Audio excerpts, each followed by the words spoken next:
राम राम भाई सारे ने।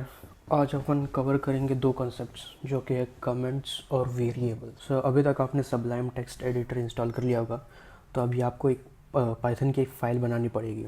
तो उसके लिए आपको कुछ नहीं करना है, बस यहाँ पे ऊपर फाइल्स बोल के एक बटन होगा, उसको क्लिक करना है और फिर यहाँ पे न्यू फाइल पे क्लिक करना है, या फिर आप कमेंट प्लस एन यूज़ करके भी नया फाइल क्रिएट कर सकते हैं, या फिर यहाँ पे जाके भी। ठीक है, तो पहला है कमेंट्स। कमेंट्स बेसिकली यूज़ होता है जब आपका कोड बड़ा हो जाता है, तो आपको कुछ कमेंट्स डालने पड़ते हैं, क्योंकि अब बड़ा कोड हो जाएगा, बाद में आप देखोगे कि आपको पता नहीं चलेगा ये किस काम के लिए यूज़ हो रहा है ये वाला कोड। तो उसके लिए कमेंट्स जो है बहुत अहम रोल निभाते हैं, बताते हैं कि ये जो कोड है वो क्या काम करता है।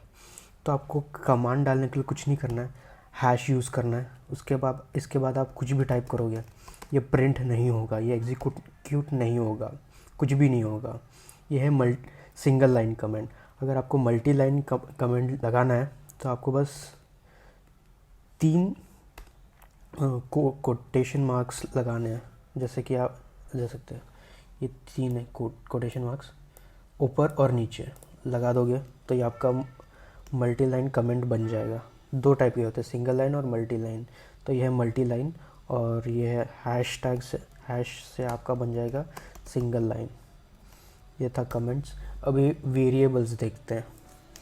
तो वेरिएबल्स बेसिकली आप जैसे दूसरा लैंग्वेज आपने देखा होगा, तो उसमें आपको डेटा टाइप स्पेसिफाई करना पड़ता है कि ये जो वेरिएबल हम बना रहे हैं वो इंटीजर है, स्ट्रिंग है, या फिर फ्लोट वैल्यू है। तो हमको स्पेसिफाई करना पड़ता है, लेकिन पाइथन में ऐसा करने की ज़रूरत नहीं है।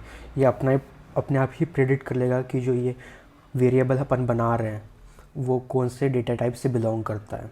तो इसलिए ये पाइथन जो है वो डायनेमिकली टाइप लैंग्वेज है, और किसी भी टाइम आप उस जो वेरिएबल है, अगर एक वेरिएबल आपने क्रिएट कर लिया जैसे कि ए है, ये आपने स्ट्रिंग क्रिएट कर लिया, फिर बाद में आप इसका डेटा टाइप चेंज कर सकते हो इंटीजर में। ये वैलिड है पाइथन में, बाकी लैंग्वेजेस में ये वैलिड नहीं है। ठीक है, अभी हम स्टार्ट करते हैं कि एक वेरिएबल क्रिएट कैसे करना है। पहले जानते हैं कि एक वेरिएबल क्या होता है। तो वेरिएबल बेसिकली ये स्पेसिफाई करता है, एक मेमोरी लोकेशन स्पेसिफाई करता है कि आपने एक वेरिएबल बना दिया, जैसे एक मेमोरी लोकेशन लोकेट हो चुकी है, जिसमें हमने 4 एक वैल्यू है जो हमने उसमें डाल दिया, उस मेमोरी लोकेशन में डाल दिया है, और हम इस मेमोरी लोकेशन को एक्सेस कर रहे हैं इस वेरिएबल नेम से, जिसका नाम है ए। इस नाम से अपन उसको फेच कर रहे हैं, इस डेटा को अपन फेच कर रहे हैं जो कि उस मेमोरी लोकेशन में स्टोर हो चुका है। ठीक है, तो आप जो वेरिएबल है वो कैसे बनाओगे। आपको पहले एक वेरिएबल का नाम लिखना पड़ेगा, जैसे कुछ नेम लिख दिया, यहाँ पे आप एक नाम लिख दोगे, तो ये आपका स्ट्रिंग डेटा टाइप हो गया। ठीक है, ये स्ट्रिंग डेटा टाइप हो गया, और पहले आप नाम स्पेसिफाई करोगे, फिर एक इक्वल टू साइन डालोगे, फिर जो भी डेटा आपको इसमें स्टोर करना है वो डाल दोगे। ठीक है, फिर आपको प्रिंट करना है, आपको देखना है कि इसके अंदर इस वेरिएबल में क्या है। तो आपको यूज़ करना है प्रिंट फंक्शन, और उसमें आपको इस वेरिएबल नेम को पास कर देना है, और कमांड बी से आप इसको एग्जीक्यूट कर सकते हो, और यहाँ पे आप अपना आउटपुट देख सकते हो। ठीक है, ये होगा आप वेरिएबल कैसे क्रिएट करते हो। ठीक है, और एक सिनेरियो आता है, जैसे हमने लिखा a = 3 है। ठीक है, लेकिन मुझे ये एज अ इंटीजर नहीं चाहिए, एज अ स्ट्रिंग चाहिए, क्योंकि ये एज अ इंटीजर स्टोर हो जाएगा। जैसे कि हमको इसका डेटा टाइप फाइंड करना है, वो कैसे फाइंड करेंगे, प्रिंट करेंगे, टाइप फंक्शन का यूज़ करेंगे, और उसमें ये वेरिएबल नेम पास कर देंगे। ठीक है, फिर एग्जीक्यूट करेंगे, यहाँ पे ये दिखा देगा क्लास इंट है। ये क्लास क्यों दिखा रहा है, क्योंकि जो पाइथन है वो कम्प्लीटली ऑब्जेक्ट ओरिएंटेड है। तो यहाँ पे अगर एक वेरिएबल भी आप असाइन कर रहे हैं तो ये एक ऑब्जेक्ट है, ये ऑब्जेक्ट एक क्लास, इंट क्लास का एक ऑब्जेक्ट है। तो इसको यूज़ करके आप कुछ भी मतलब जिसके जो भी इंटीजर के जो भी फंक्शंस रहते हैं उसको यूज़ कर सकते हो। वो अपन एडवांस में सीखेंगे, अभी इतना ही याद रखिए कि जो है ये इंटीजर है, इंटीजर डेटा टाइप से असाइन हो गया, लेकिन मुझे एज अ स्ट्रिंग यूज़ करना, तो वो कैसे करेंगे अपन, इसको अपन कहते हैं कास्केटिंग। तो ए लिख देना है और लिख देना है स्ट्रिंग। str एक फंक्शन है जो कोई भी चीज़ को, स्ट्रिंग हो फ्लोट हो, उसको स्ट्रिंग डेटा टाइप में कन्वर्ट कर देगा। एग्जीक्यूट कर लिया, अभी इंड था, अभी ये स्ट्रिंग में कन्वर्ट हो चुका है। और बिना ये फंक्शन यूज़ करके भी अपन कर सकते हैं। कैसे कर सकते हैं, कोटेशन मार्क डालना है, डेटा टाइप डालना है, हो गया, और ये अपना स्ट्रिंग में कन्वर्ट हो चुका है। अभी ये जो है हम सिंगल कोटेशन यूज़ कर रहे हैं, इसके बदले अपन डबल कोटेशन मार्क्स भी यूज़ कर सकते हैं। डबल कोटेशन 3, फिर भी ये देगा अपन को प्रिंट टाइप, क्या कर रहे हैं, ए, देखिए स्ट्रिंग दे रहा है। और ये इसका प्रिंट करके भी दिखा देते हैं, ए एग्जीक्यूट 3 है, आ गया। तो पाइथन में अपन डबल कोड भी यूज़ कर सकते हैं, सिंगल कोड भी यूज़ कर सकते हैं, ऐसा कोई लिमिटेशन नहीं है इधर, कैसे भी यूज़ कर सकते हैं। अभी अपन आते हैं नेमिंग कन्वेंशन के ऊपर। जो नेमिंग कन्वेंशन न कि वेरिएबल नेम आप बना रहे हो, तो एक वेरिएबल नेम बनाने के भी रूल्स है। जैसे कि स्टार्टिंग में आप कोई नंबर नहीं लिख सकते, तो ये आपको एरर देगा। या फिर एक डैश यूज़ नहीं कर सकते, जैसे कि नेम है एनएमई, यहाँ पे आप स्पेस नहीं दे सकते हो, एरर दे देगा। डैश नहीं दे सकते, एरर दे देगा। तो कुछ अंडरस्कोर दोगे तो ये काम करेगा। अंडरस्कोर से क्यों नहीं काम कर रहा है ये, ओके, ये नाम मैंने गलत लिख दी, नहीं हटाना है अपन को। एग्जीक्यूट किया, आ गया। अभी मैं दिखाता हूँ, स्पेस दिया, एरर आया, डैश दिया, एरर आया, प्लस दिया तो भी एरर आया। कुछ नेमिंग कन्वेंशंस है, तो आप ब्राउज़र में जाइए और यहाँ पे नया टैब खोलिए और लिख दिए पाइथन वेरिएबल नेमिंग कन्वेंशन, ये आ जाएगा। और यहाँ पे कुछ सेट ऑफ रूल्स आज आपको मिल जाएंगे, वो देख लेना, पढ़ लेना। अभी अपन चलते हैं, एक ही लाइन में मल्टीपल वेरिएबल्स को मल्टीपल वैल्यूज़ असाइन करना है, वो कैसे करेंगे।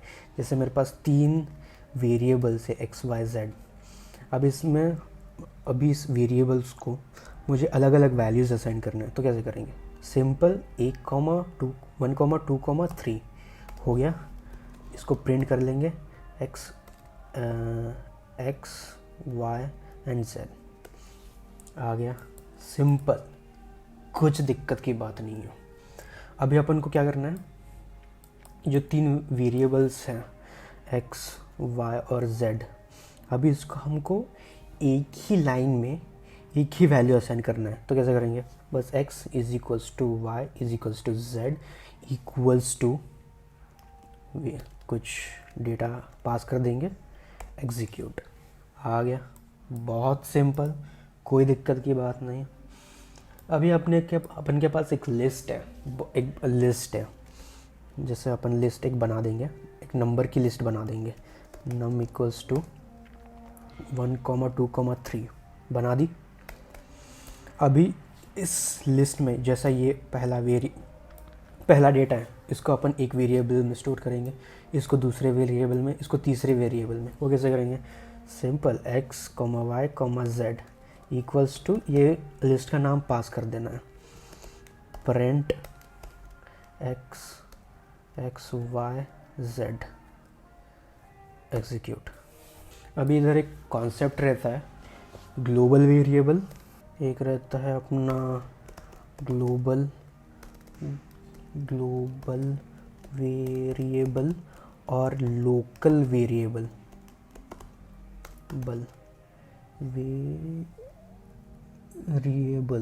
ठीक है। तो लोकल क्या रहता है अपना, जो लोकली डिफाइंड रहता है, एक स्कोप रहता है अपना, जो अपन इंडेंटेशन से डिफाइन करते हैं, तो वो अपना लोकल हो गया। और ग्लोबल जो है, जो ग्लोबल वेरिएबल है, हम कोड में कहीं पे भी यूज़ कर सकते हैं, उस ब्लॉक ऑफ कोड, मतलब जो स्कोप है उसमें भी यूज़ कर सकते हैं, या पूरे कोड में कहीं पे भी यूज़ कर सकते हैं। तो जैसे कि ये अपना पूरा ये कोड हो जाएगा, या पूरा जो फाइल है वो यहाँ पे अपन कोड लिखेंगे तो पूरा कोड हो जाएगा। वहाँ पे अपन ग्लोबल वेरिएबल कहीं पे भी यूज़ कर सकते हैं। तो ग्लोबल वेरिएबल अपन को डिफाइन करना है, जैसे कि ax is equals to Ram लिख दिया। फिर अपन एक फंक्शन बनाएंगे डेफ टेस्ट, और यहाँ पे अपन असाइन कर देंगे y इज इक्वल्स टू, और अपन इस जो फंक्शन बनाया है उसको कॉल कर देंगे और प्रिंट कर देंगे ये दोनों जो वेरिएबल अपन ने बनाए हैं। तो फंक्शन जो है एक रूटीन की तरह होता है जिसको हम कहीं पे भी कभी भी कॉल कर सकते हैं। जैसे कि ये एक रूटीन क्या होता है, एक हमारा जो बार बार अकरिंग जो टास्क होता है वो हम फंक्शन में डिफ़ाइन कर देते हैं, ठीक है। और वो फंक्शन को बस ये फंक्शन नेम से अपन फंक्शन नेम यूज़ करके उसको कॉल कर देते हैं।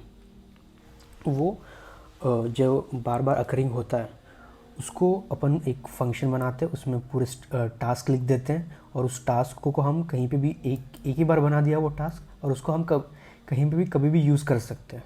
तो वो हो गया फंक्शन, जो है नथिंग बट अ रूटीन, ठीक है। वो कैसे रहता है पाइथन में, उसका सिंटैक्स कैसे रहता है, पहले डेफ लिखते हैं जो डेफिनेशन कुछ तो है, फिर उसके बाद फंक्शन नेम, फिर उसके बाद दो पैरेंथेसिस, उसके बाद एक कोलन। ये कोलन बहुत इंपॉर्टेंट है। कोलन देने के बाद यहाँ पे देखोगे आप ऑटोमेटिकली एक इंडेंटेशन, एक टैब क्रिएट हो गया। ये पाइथन में रहता है एक इंडेंटेशन।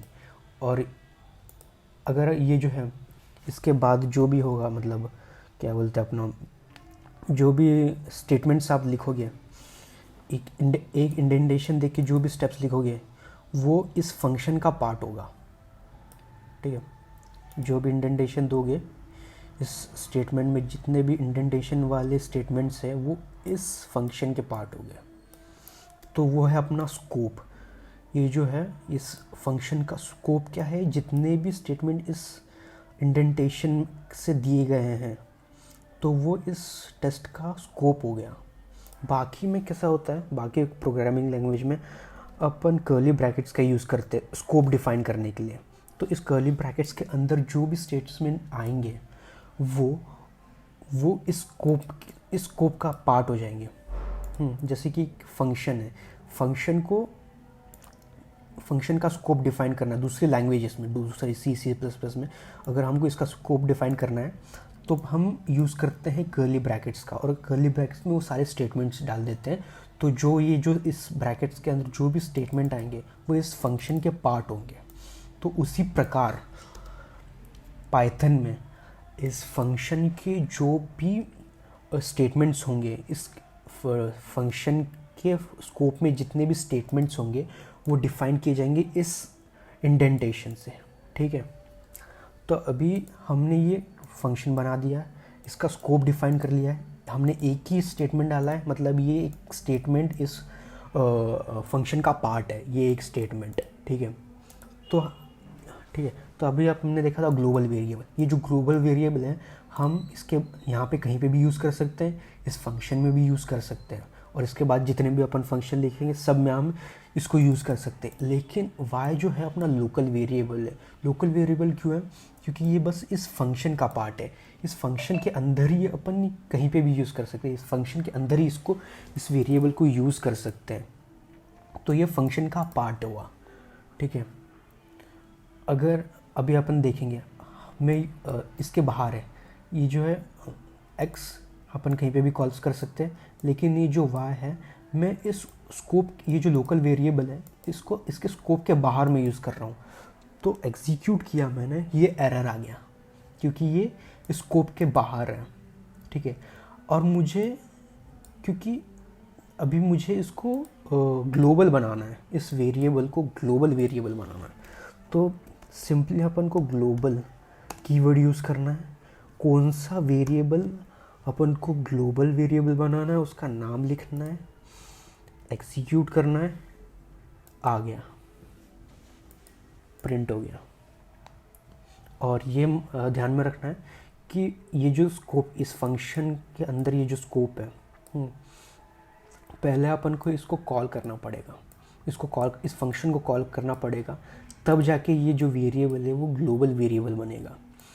अगर अपन इसको कॉल नहीं करते हैं तो ये अपन को एक एरर दे देगा कि जो y है ये डिफाइंड नहीं किया गया अपन ने। तो इस फंक्शन को पहले अपन को कॉल करना पड़ेगा, फिर अपन को एग्जीक्यूट करना पड़ेगा। एग्जीक्यूट करने के लिए आपको कमांड B यूज़ करना है। इतना ही, मिलते हैं अगली वीडियो में।